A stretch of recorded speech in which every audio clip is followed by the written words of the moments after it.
I want to begin by making a confession. I'm not a huge fan of New Year. I don't know that I ever have been, and I suppose, apart from what seems to me to be the triviality of exchanging the somewhat trite, if innocuous, greeting of Happy New Year once the clock strikes 12, well, there are memories of years gone by that I would rather not remember. And then I'm not altogether sure what people mean by saying Happy New Year at the stroke of midnight. Are we saying that the new year is happy, or a happy time, or that we're wishing that it would be? Or are we wishing those whom we greet happiness in the year ahead? In which case, why not simply say Happy Year? Because, like a new car, it doesn't take very long for the year to no longer be new, and if we're wishing others a happy time for the next 366 days, then, well, why don't we simply say so? And then again, what if some whom we greet don't particularly want to be happy, or maybe know that they're unlikely to be in such a state of mind for the foreseeable future? It's a little like hearing people say, "Have a nice day," whilst one walks away in the full knowledge that there is unlikely to be much particularly nice about it. Of course, I know that people mean well, and I certainly hope that the next 12 months are more than simply bearable or tolerable, even if they are unlikely to be ecstatic. But without knowing you and your particular circumstances, I'm really not sure what I should wish for you, only that it should be for your highest good. And then there's the ambiguity of a new year. I remember many years ago now hearing for the first time that every day is the first day of the rest of your life. And I remember back then being amused by the idea. But of course, it's true. Every day is the first day of the rest of your life. And in the same way, every day is the first day of another year, or whatever length of time you might want to think about. The Jews had long celebrated several New Year days. The Mishnah, the records of the traditions of the elders of which Jesus spoke, the Mishnah says that there are 4 New Year days. One is for kings and for festivals, another is for the cattle tithe, another for ordinary years and for sabbatic years and jubilees, and seemingly another for the planting of trees and for herbs, although there seems to have been no universal agreement as to how these were to be calculated, and not all were based upon the scriptures. Indeed, the calculation of dates for religious purposes has long been something of a contentious issue. Just a few days ago, I found myself in one of the most significant locations within the British Isles, the town of Whitby in North Yorkshire. I know that for many Whitby is little more than a picturesque seaside town with a port dating back to the Middle Ages, and it is a jolly pleasant place to visit, but it has an historic significance of immense proportions. Back in the 7th century, there arose considerable disagreement as to the date of Easter, particularly between the Celtic Christians and those sent from Rome. It's a fascinating story for which we have no time here to indulge ourselves, but the matter came to be resolved in a special meeting convened at Whitby Abbey in AD 663. It was this Synod of Whitby which effectively determined the allegiance to Rome of the established English Church for the next 900 years or so, until the time of Henry VIII. But that's another story altogether, and we've already digressed more than we ought.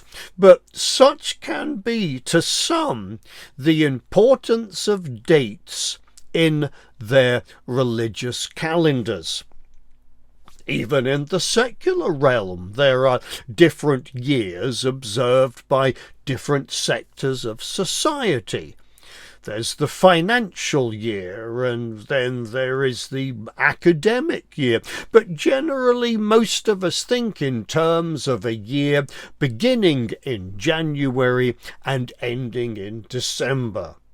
And so we have come to the end of another calendar year and are about to step into a new one. Well, I suppose that the start of a new calendar year has often been an opportunity to reflect on the year that has been and to be thankful to God for all of his goodness. And that can never be a bad thing. And then, of course, for some it's a time of looking forward and maybe resolving to do better in the year ahead. If I sound a little sceptical, it's because I am. I did resolve a number of years ago never to make another New Year's resolution, and I've actually succeeded in keeping it year after year, and I've never actually been tempted to break it. You know, the thing is, if statistics are to be believed, and apparently 7 out of 10 statistics are made up on the spur of the moment. If statistics are to be believed, then at best only around 10% of New Year's resolutions are actually kept for the remainder of the year. In one study, 35% of participants who failed their New Year's resolutions said they had had unrealistic goals. 33% of participants who failed didn't keep track of their progress. About a quarter of those who failed said that they had forgotten about their resolutions. And about 1 in 10 people who failed said, they had made too many resolutions in the first place. So, there you have it. We should all give up trying to give up anything. Well, actually, no, we shouldn't. All of us, every one of us, has things in our lives which we want to change, or at least things which we ought to want to change. And maybe you have successfully kept many New Year's resolutions over the years, but for most of us, they haven't worked. And there's probably a very good reason for that. You might have heard it said in some circles that if nothing changes, then nothing changes. The idea is that when our circumstances or our surroundings remain constant, then it's very difficult to break any long-term habits. But if we make some change to our environment, maybe even something relatively insignificant, such as moving a piece of furniture or taking a different route to work, then other changes become more natural. Our behaviour is somehow almost inextricably associated with our environment. Change the environment and the association is broken. It's why the change of the year seems like a good time to change our behaviour. But before long, the new year becomes just like the old year, and old habits really do die hard. Well, I've long been of the persuasion that if something in our life is worth changing, and there are many things we really do need to change, then now is the time to make those changes. If something is worth changing, then it really isn't worth waiting until the start of a new year or any other time other than the present. As the prophet Isaiah wrote, "In a favourable time I listened to you, and in a day of salvation I have helped you."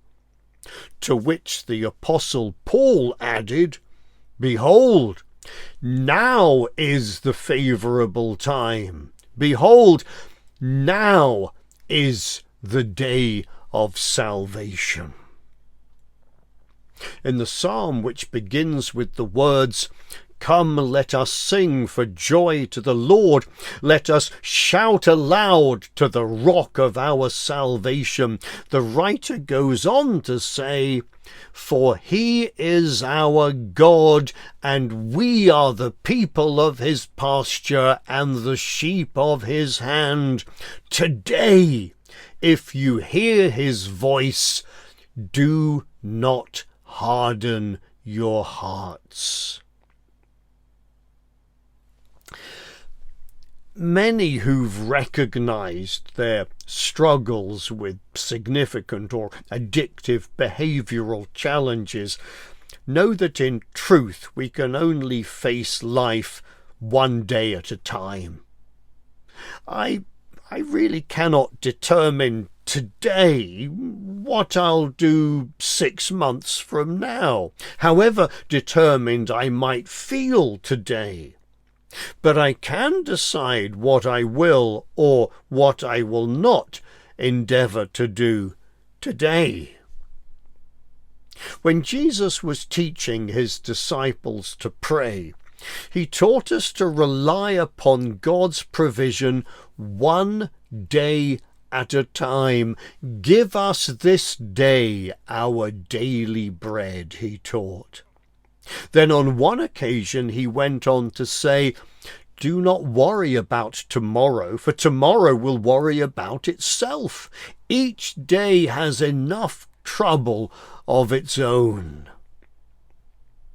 Even though our life may span many decades, it's simply too much for us to handle more than one day at a time. God never expected us to.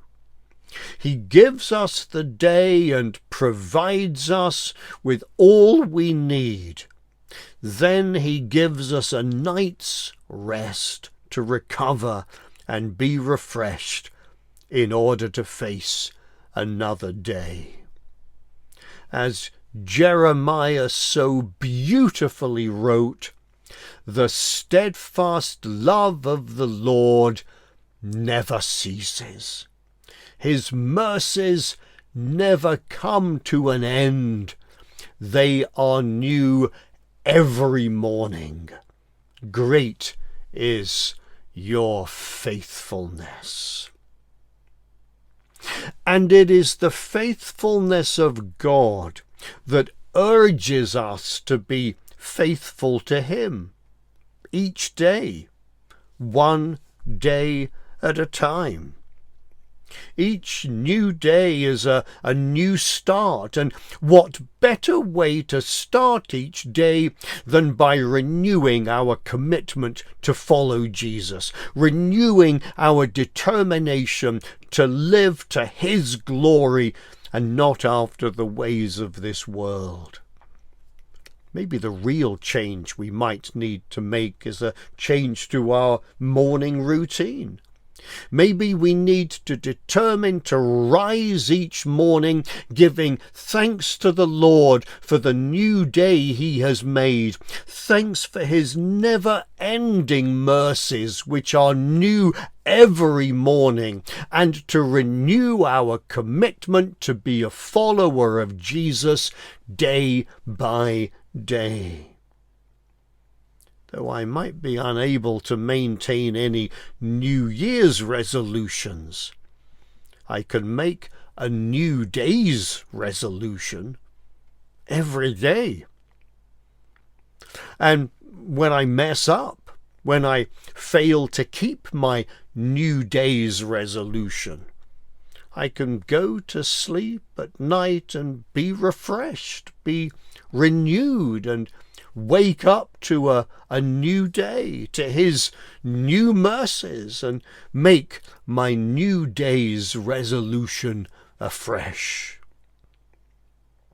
Maybe you have a daily prayer you like to share with your Father each morning.